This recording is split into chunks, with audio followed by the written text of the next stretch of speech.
There is a particular kind of person you have encountered in your life. You may not have been able to name what made them different.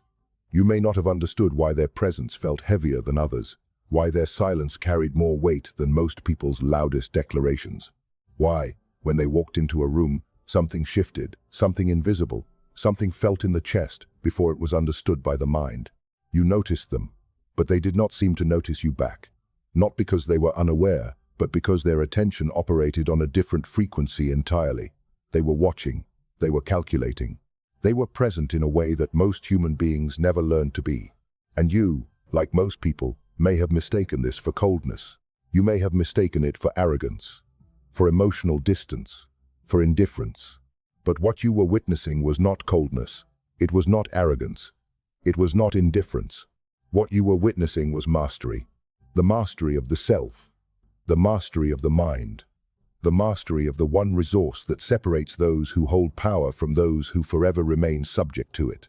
Most people move through life responding, reacting, explaining themselves to people who were never worthy of the explanation, defending their character to individuals whose opinion should carry no weight, performing emotion for audiences who will forget the performance by morning. They give and give and give, not out of generosity, but out of unconscious habit, out of the deep, unexamined belief that expression equals strength, that openness equals connection, that reaction equals presence. They have never been taught otherwise. And so they remain readable, predictable, manageable, without ever understanding that their readability is the very thing that prevents them from ascending. There is a truth that the powerful have always understood, a truth older than the modern world, a truth that existed in the courts of Renaissance Italy, in the war councils of ancient empires, in every room where real decisions were made by real men who understood the nature of human psychology. That truth is this: the person who can be read has already been defeated. The person whose emotions move visibly across their face has already surrendered their position. The person who explains, justifies, reacts, and defends has already told their opponent everything they needed to know. Power does not announce itself. Power does not seek validation. Power does not flinch. Power simply is. And tonight, for the first time, you are going to understand what that means. Not as a concept, not as an abstract philosophy, but as a living, operational truth that you can carry into every room, every conversation, every encounter for the rest of your life. You are going to understand the cold mindset of powerful people. And once you understand it, truly understand it, from the inside out, you will never move through the world the same way again. There is a currency more valuable than money. It cannot be printed. It cannot be borrowed. It cannot be transferred from one account to another. Once it is spent, it cannot be recovered. And most human beings dispense it without thought, without strategy, without any awareness of what they are truly surrendering in the exchange. That currency is your inner state, your composure, your stillness, your emotional inaccessibility. The part of you that remains unmoved when the world around you is designed specifically to provoke movement. The powerful have always understood this. They understood it before psychology gave it a name, before neuroscience confirmed it with data, before any modern self-help framework attempted to package it for mass consumption. They understood it simply by observing human nature with unblinking clarity. When you remain still while others expect motion, you become unpredictable. When you remain silent while others expect justification, you become formidable. When you withhold your emotional response in moments that were designed to extract it, you demonstrate a quality of self-mastery that registers in the minds of others, not as weakness, not as passivity, but as power of an order they cannot easily define or counter. Most people have never considered their inner state as something to be protected. They have been conditioned to believe that emotional expression is healthy, that openness is a virtue, that sharing your reactions is the foundation of authentic human connection. And in certain contexts, in certain relationships, this may carry partial truth. But in the landscape of power, in the world of influence, perception, authority, and strategic positioning, emotional transparency is not a virtue. It is a vulnerability. Every time you allow your frustration to surface visibly, you have handed someone a map to your pressure points. Every time you seek approval from a room, you have announced that your confidence is conditional. Every time you react immediately to a provocation, you have confirmed that you can be operated, that the right stimulus will always produce the desired response. You become, in those moments, entirely predictable. And predictable people are never feared. They are never truly respected. They are managed. They are handled. They are filed away in the minds of the perceptive as known quantities, useful, perhaps, but never formidable. The cold mindset is not the absence of emotion. That is a misunderstanding held by those who have only observed it from the outside. The cold mindset is the presence of absolute governance over emotion. It is the discipline to feel, to process, and to choose consciously, deliberately, strategically, whether, when, and to whom that inner experience will ever become visible.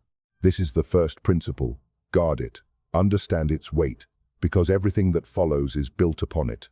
More than 500 years ago, in the city-states of Renaissance Italy, a man sat in political exile and wrote a document that would disturb the powerful and illuminate the perceptive for centuries to come. His name was Niccolò Machiavelli. He had served the Florentine Republic. He had observed princes, popes, condottieri, and kings. He had watched men ascend to extraordinary power and observed, with cold precision, what they possessed that others did not. He had equally watched men of great talent, great resources, and great ambition collapse, and he had diagnosed, with surgical accuracy, why they fell. Machiavelli was not a villain. That is a distortion introduced by those who found his observations uncomfortable. He was something far more unsettling. He was honest. He removed the romantic narrative that had always surrounded the concept of power. He stripped away the pretense that authority was granted by virtue, by birthright, by divine selection. He looked at the mechanics of human nature, at how people actually behaved, not how morality suggested they ought to behave, and he documented what he found, without apology. What he found was this: the most enduring power belonged not to the most passionate men, but to the most composed ones. Not to those who wore their intentions openly, but to those who understood the strategic value of concealment. Not to those who reacted to every provocation, but to those who absorbed pressure without visible distortion. He observed that rulers who could not govern their own emotional responses could not govern their courts. He observed that the moment a leader's inner state became readable to those beneath him, the architecture of his authority began quietly to erode. In The Prince, Machiavelli wrote about the necessity of the leader being both the lion and the fox, force and intelligence, strength and cunning. But beneath both of these, foundational to both, was a quality he returned to repeatedly in different forms throughout his work. Control, not external control over armies or territories. Internal control, the governance of the self. The ability to enter any situation, threat, flattery, provocation, seduction, and emerge from it, having revealed only what was strategically useful to reveal, and nothing more. This was not manipulation in the petty sense. This was not deception for small personal gain. This was the architecture of sustained authority. Machiavelli understood that perception precedes reality in human interaction, that what others believe about your power shapes how they respond to you, long before your actual capabilities are ever tested, and that the man who projects composure, stillness, and unreadability will be treated as formidable even before he has demonstrated a single reason to be feared. He watched courts where the most volatile prince was the most manipulated one, where advisors learned to control their ruler by learning to control his emotional triggers, where enemies waited patiently for the moment of visible weakness to strike. And he watched the rare ruler who gave nothing away, who listened more than he spoke, who expressed neither excessive affection nor excessive hostility, who kept his inner counsel sealed. That ruler was approached differently. That ruler was handled with greater care. That ruler was, in every meaningful sense, free because no one possessed the intelligence required to undermine him. The lesson Machiavelli left is not a lesson for a specific historical era. It is a lesson about human psychology that has not changed and will not change. The person who masters himself cannot be mastered by others. Power does not come from being understood. This is perhaps the most counterintuitive truth in the study of authority and influence. Because the modern world has constructed an entire value system around the opposite belief, around the idea that vulnerability is strength, that radical transparency builds connection, that the more fully you reveal yourself, the more fully others will trust and respect you. In certain personal relationships, in certain therapeutic or creative contexts, there may be dimensions of truth in this. But in the arena of power, in any environment where perception shapes outcome, where authority is either maintained or surrendered through every interaction, the need to be fully understood is not a strength. It is a dependency. And dependencies are exploited. The cold mindset begins with the recognition that you do not owe the world access to your interior, that your thoughts, your doubts, your emotional reactions, your plans, your fears, your desires, these are not public resources, they are private intelligence. And how you manage that intelligence determines, to a degree most people never fully appreciate, how much authority you are able to maintain. Power is quiet, power is selective, power is controlled. Power does not explain itself to rooms that have not earned the explanation. Power does not justify its decisions to individuals who lack the standing to question them. Power does not flinch when questioned. Power does not collapse when criticized. Power does not accelerate when provoked. Power continues at its own pace, deliberately, unmoved. The cold mindset of powerful people is built on a series of internal commitments that most people never make, not because they are incapable, but because they have never been given a framework for understanding why these commitments matter. The first commitment is this: you will not allow external events to determine your internal state. This is not passivity. This is not indifference. This is the highest form of active engagement, the decision to remain the author of your own psychological condition, regardless of the circumstances that surround you. The decision that no person, no provocation, no insult, no failure, no flattery will move you from the position of inner authority unless you consciously choose to allow it. The second commitment is this: you will choose silence more often than speech. Not because silence is surrender, but because silence is information management. Every word you speak is data. Every reaction you display is a signal. The person who speaks less controls the intelligence environment of every interaction. They receive more than they transmit. They observe more than they perform, and in doing so, they accumulate an understanding of the room, of the individual, of the dynamic that the person who speaks freely never achieves. The third commitment is this: you will operate from strategy, not from emotion. This does not mean the elimination of emotion, it means the governance of it. The discipline to feel something fully: frustration, contempt, satisfaction, desire, and to then make a deliberate choice about whether that feeling serves your position in this moment or undermines it. Short sentences here carry more weight than long explanations. Silence is a strategy. Stillness is a statement. Restraint is authority. When you no longer need to fill every silence, you become the most powerful presence in the room. When you no longer need to justify your position, you project the confidence of someone who has never been required to. When you no longer react predictably to the expected provocations, you transform from a known quantity into something far more formidable. You become, in the minds of others, someone who cannot be read. And what cannot be read cannot be countered. When you carry the cold mindset into an interaction, something happens in the psychology of the other person that they are entirely unaware of. Their brain, trained through thousands of years of evolutionary programming, is searching for signals, for emotional data, for the micro-expressions, the tonal variations, the defensive postures, the reactive impulses that tell it how to categorize the individual in front of it. Is this person threatened by me? Are they confident? Are they hiding insecurity beneath their stillness? Can they be rattled? Can they be dominated? Can they be managed? These are not conscious questions. They are neurological assessments that occur in milliseconds, beneath the level of deliberate thought. And they are based almost entirely on the emotional and behavioral signals they receive from you. When you provide those signals freely, when your frustration surfaces, when your anxiety becomes readable, when your need for approval becomes visible, their brain completes its assessment quickly and files you accordingly. You become knowable, manageable, categorized.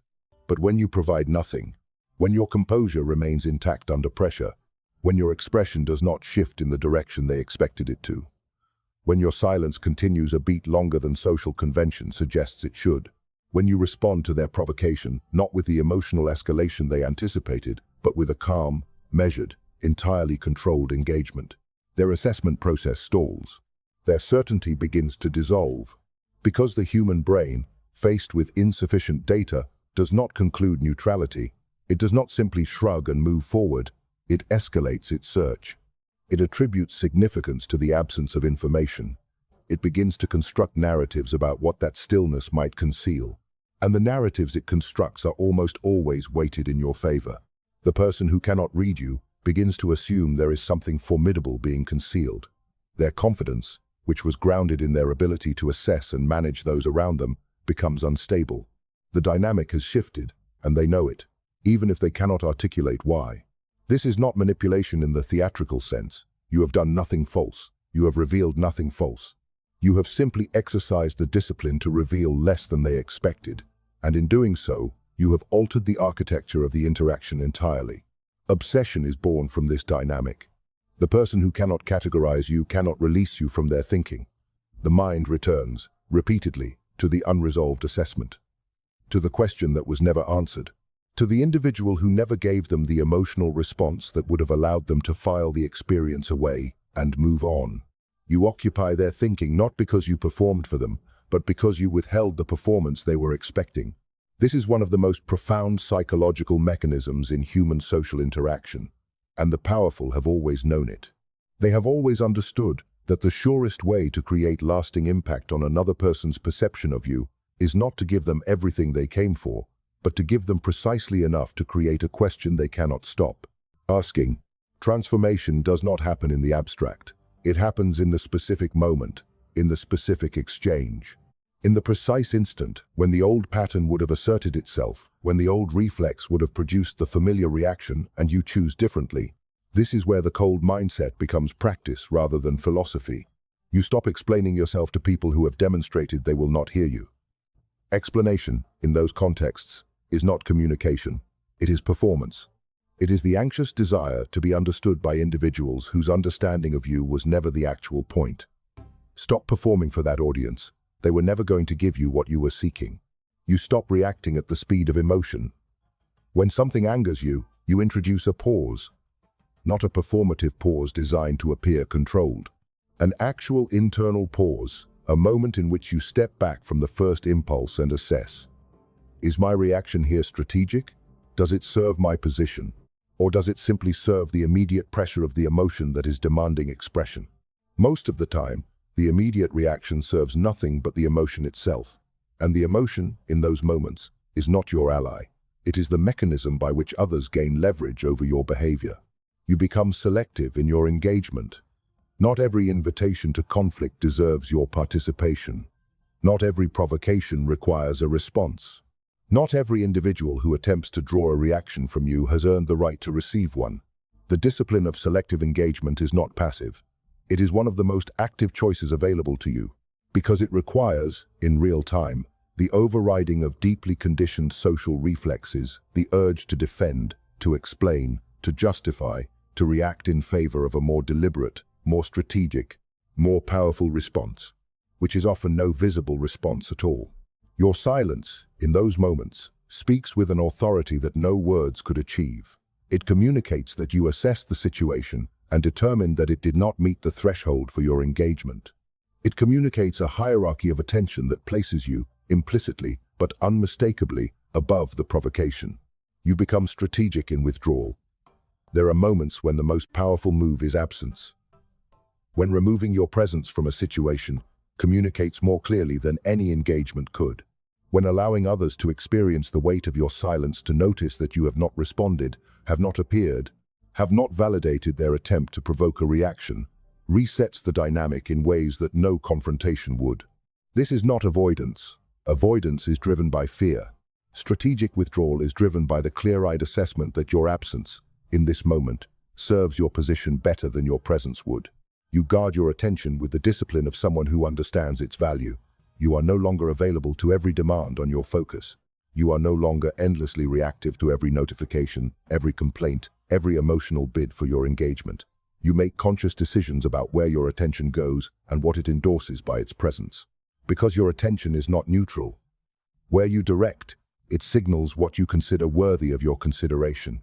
And the individuals who receive it freely, without having earned it, without having demonstrated that they deserve the resource you are offering them, those individuals will never understand its value, because they never had to. You must understand something clearly. Not everyone in your environment is neutral. Not everyone who moves around you is simply occupying their own trajectory without reference to yours. There are forces, sometimes deliberate, sometimes unconscious, but always consequential, that are specifically oriented toward the disruption of the discipline you are building. The first of these is the critic, the person who has made a quiet investment in your remaining as you were. Because if you change, if you grow more composed, more strategic, more formidable, the existing dynamic between you is disrupted. And the existing dynamic was comfortable for them precisely because it was unfavorable for you. Your reactivity was their resource. Your emotional availability was their access point. Your need for approval was their leverage. When you begin to withdraw these resources, the critic will not congratulate you.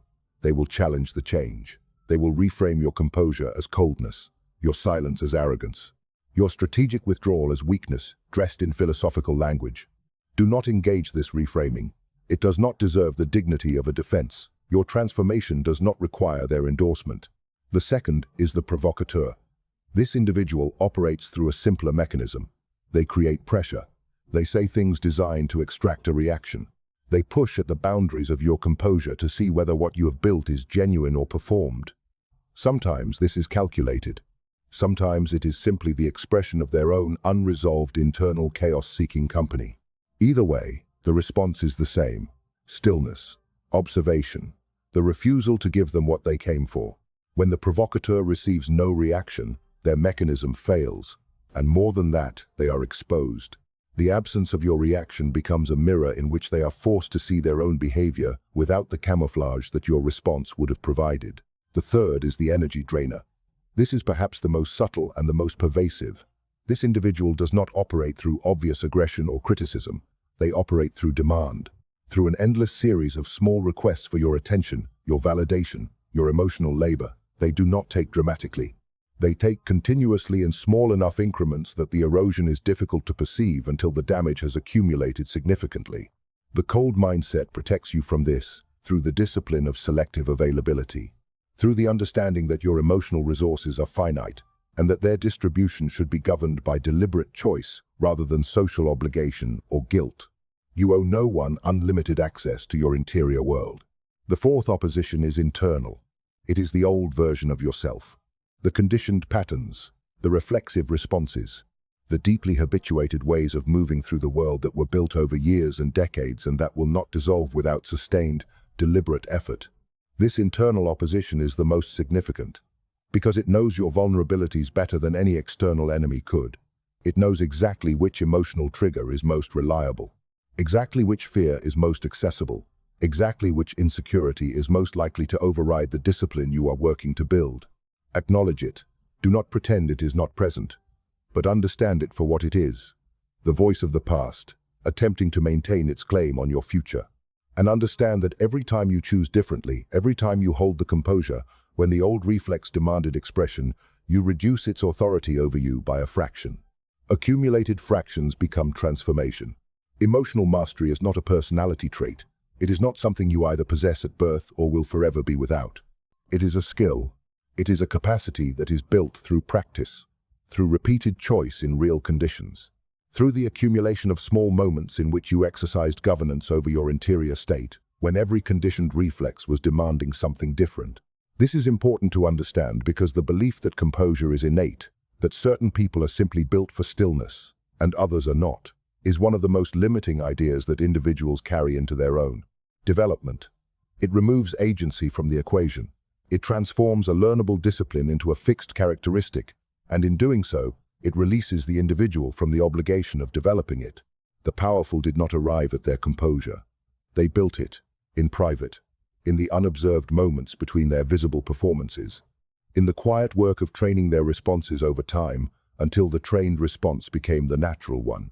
The process begins with observation. Before you can govern your interior, you must first become familiar with it. You must learn to observe your own emotional reactions without immediately either expressing or suppressing them. To notice the rising of frustration, the pull of anxiety, the reflex toward defensiveness, and to hold that awareness with a certain detachment, as if observing a phenomenon rather than being consumed by one. This observational capacity is the foundation. Without it, you are always inside the reaction, never outside it. You are always the emotion rather than the consciousness that contains it. With it, a space opens, a gap between stimulus and response in which choice becomes possible. In that gap lives your power. Over time, through consistent practice, the gap widens. What was once a millisecond of undifferentiated reaction becomes a breath, a pause, an actual moment of internal agency in which you can assess, decide, and choose your response, rather than simply producing the one that the conditioning prescribed. This is what the most composed individuals have built, not the absence of inner life, but the governance of it. Not emotional flatness, but emotional sovereignty. The ability to feel the full spectrum of human experience, and to remain, at all times, the authority over how that experience translates into behavior. The training requires honesty. It requires the willingness to observe yourself without the distortions of self-protection, to notice when you reacted rather than chose, to notice when the old pattern asserted itself, not with shame, not with the self-punishment that only consumes additional internal resources, but with the clear, neutral assessment of someone committed to understanding the mechanism they are working to change. Every day presents practice conditions. Every interaction that produces discomfort is an opportunity to hold composure longer than yesterday. Every provocation is a training environment. Every moment of social pressure to perform a reaction you do not choose to give is a repetition in the discipline you are building. Do not wait for ideal conditions. The conditions in front of you are the practice. At a certain point, the practice becomes the person. This is not a dramatic moment. There is no single day on which you wake and find yourself fundamentally altered. The transformation is incremental. It is built in layers, each one a consequence of the choices made the day before. But there is a point, and you will recognize it when you arrive there, at which you understand that you are no longer performing composure. You are composure. The cold mindset is no longer a discipline you are applying. It is the orientation from which you naturally approach the world. The stillness is no longer an effort. It is simply who you are, now that the older, more reactive version of yourself has been retired by sustained practice. You see people differently, not with contempt, not with the detached superiority of someone who has decided they are above human experience, but with a quality of observation that was never available to you when you were too reactive to look clearly. You see the emotional mechanics behind behavior. You see the insecurity beneath the aggression. You see the performance behind the confidence. You see the need behind the provocation. And because you see it, you are no longer moved by it in the way you once were. You move through rooms differently. Your presence carries a different quality. Not louder, not more performative, but more substantial, more grounded, more genuinely formidable, not because you are pretending to be something you are not, but because you have become something that most people in those rooms have not yet built. You think differently. Your internal dialogue is no longer dominated by the reactive commentary of someone who is perpetually responding to external stimuli. Your mind has more room now, more space, because you are no longer spending its resources on the constant management of unchecked emotional reaction. In that space, clarity lives. Strategic thinking becomes more accessible. The ability to assess situations without the distortion of emotional noise. The ability to see what is actually present, rather than what your fears or insecurities are projecting onto the available evidence. You are no longer the person who can be destabilized by a well-placed criticism. Not because you are invulnerable. Vulnerability is part of being human, and it does not disappear with discipline. But because your stability is no longer dependent on the approval of others. Your foundation is internal now. It does not require external endorsement to remain solid. You have become, in the most genuine and hard-won sense of the word, autonomous, not isolated. Autonomy is not isolation. You engage deeply in the relationships and the work that deserve your presence. But the engagement is chosen. It is not compelled. It is not produced by fear of what will happen if you withhold it.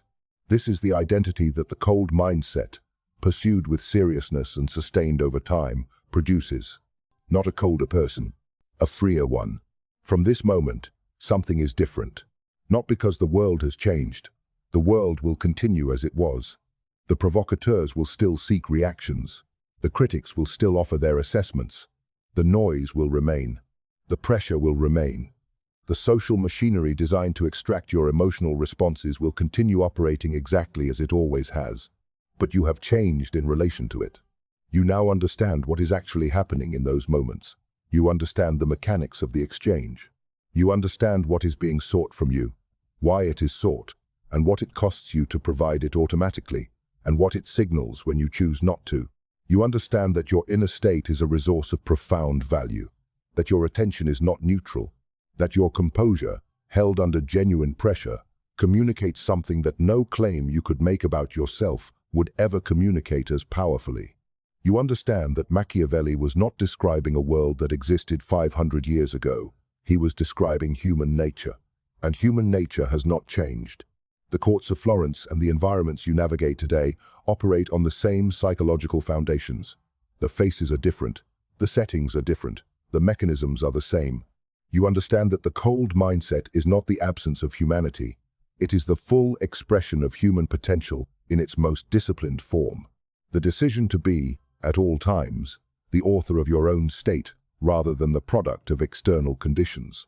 This is not a passive philosophy. It is the most active stance available to you, because it requires, every single day, in every interaction, the sustained choice to operate from intention rather than reaction, from strategy rather than impulse, from a place of internal authority that no external event has the power to revoke. You are not simply watching these ideas, you are carrying them forward, into every room, into every silence, into every moment in which the old reflex rises, and you choose, again, to hold the line of the person you are building yourself to become. The powerful do not announce themselves. They simply appear composed, deliberate, unmoved, and the room adjusts accordingly. That is what you are building. That is who you are becoming. If this truth has reached you, if something in this has landed with the weight of recognition, then leave one statement in the comments. I am in control. Not as a claim about where you are today, as a declaration of the direction you are moving, as a commitment, made publicly, that this is the standard you are now holding yourself to. Subscribe, because this work continues. The study of power, of psychology, of the mechanics of the human mind, it does not end with a single lesson. It deepens, and every lesson builds on the one before. You have begun.